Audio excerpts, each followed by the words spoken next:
कोरगांव पेडणेच्या कमळेश्वर शिक्षण प्रसारक संस्थेन 100वे वर्स मनोवपाचे निश्चित केला। इंजिनियरिंग कॉलेज पेडण्याना देखून कसली तरी प्रोफेशनल कॉलेज जावची जाळवंडारांनी हावेस उक्तायलो। त्या निमतान घेतिल्ल्यो पत्रकार परिशदेत अध्यक्ष आणि संस्थेच्या जाळवंडारांनी पूर्वेतिहास सांगलो। 13 सप्टेंबरा सावन कार्यावळीक सुरवात जातली। खास करून पेडणेच्या शाळा आणि हायर सेकंडरीच्या पालक शिक्षक संघाची बसका आफयल्या। ते भायर राष्ट्रीय शैक्षणिक धोरणात पालकांचो आस्पाव कसो करूं येता हाचेर चर्चा जातली। 1924च्या आसपास सोनबा थळी, जगन्नाथ थळी, डॉक्टर शांताराम देसाई, कैलासवासी केशव गावडे वगैरे मंडळींनी जत्रेच्या निमित्ताने एकत्र येऊन या संस्थेत इतिहास प्राथमिक शाळा सुरू करावी म्हणून 1924 साली जत्रेच्या मुहूर्तावर एक कमलेश्वर विद्यालय म्हणून सुरू केलं।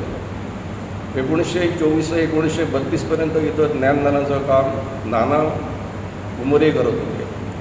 1932 ते 1941 ह्या दरम्यान साधारणपणे हे ज्ञानदानाचं काम सावळाराम गावडे उर्फ सावळो मास्तर म्हणून करत होते। त्यानंतर सांबरेकर मास्तर 1950-52 पर्यंत होते। 1952 ते 1961 म्हणजे गोवा स्वतंत्र होईपर्यंत या संस्थेमध्ये विद्यादानाचं काम काशीनाथ बर्वे म्हणजे गुणाजी बर्वे आणि केशव थळी उर्फ बाबू थळी हे दोघेही 61 पर्यंत शिक्षणदानाचं काम करत होते। त्या मधल्या वेळात रावराजे देशप्रभू पेडणे जमीनदार यांनी या संस्थेसाठी 2 खोल्या बांधून दिल्या होत्या। पुढे 1961 गोवा स्वतंत्र झाला। त्याच्यानंतर पुढे 1962 प्राथमिक विद्यालय आमचं होतं ते गव्हर्नमेंटमध्ये गेलं आणि मिडल भाग इथं सुरू राहिला। हा मिडल भाग स्पेशली बाबू थळी यांनी सुरू केला होता 1952 ते 1961। पुढे 1962 पासून मिडल भाग सुरू राहिला आणि 1962 मध्ये या संस्थेची एक अस्थायी समिती निवडण्यात आली। या अस्थायी समितीमध्ये चेअरमन म्हणून श्री शंकरचंद्राजी गावडे यांची नेमणूक झाली होती आणि यांच्याबरोबर आणि कार्यकारी मंडळ होतं। या कार्यकारी मंडळाने 1962 ते 1966 या 4 वर्षांच्या काळात मिडल स्कूलला सरकारी मान्यता मिळवून घेतली।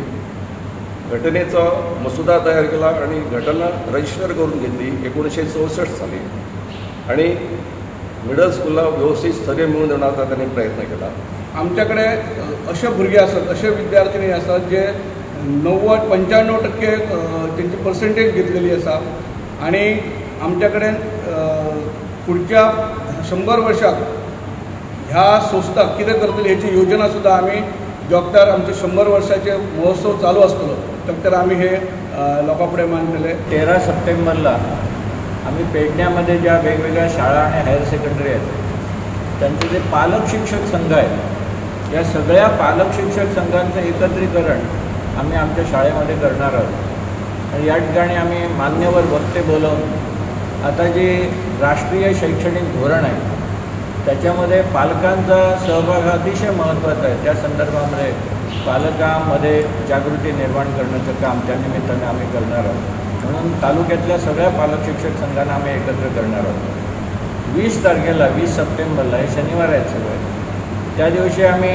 शिक्षकासाठी एक शिबिर आयोजित करणार आहोत। त्याही दिवशी आम्ही मान्यवर या ठिकाणी निमंत्रित करणार आहोत। त्यानंतर सध्या आम्ही एक स्मरणिका प्रसिद्ध करायचं ठरवलेलं आहे।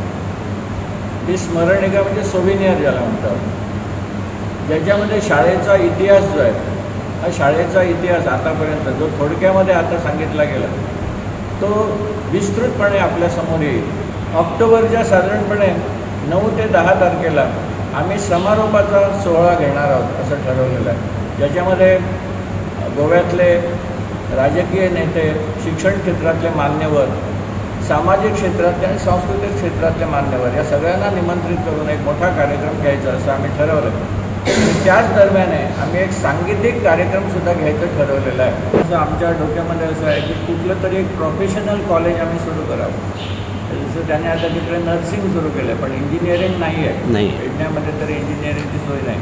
पेडण्यामध्ये खरं म्हणजे कृषी कॉलेजसुद्धा एखादं काढता आलं असतं ॲग्रिकल्चर कॉलेज। आमचा विचार झालेला आहे संस्थेच्या बैठकामध्ये की आम्ही नवीन काहीतरी करावं म्हणजे जसं ॲग्रिकल्चर कॉलेज जसं आता अध्यक्ष म्हणाले ॲग्रिकल्चर कॉलेजच्या दृष्टीने आम्ही प्रयत्न करू आणि इंजिनिअरिंग कॉलेज हे तर आहे आज आवश्यकच आहे.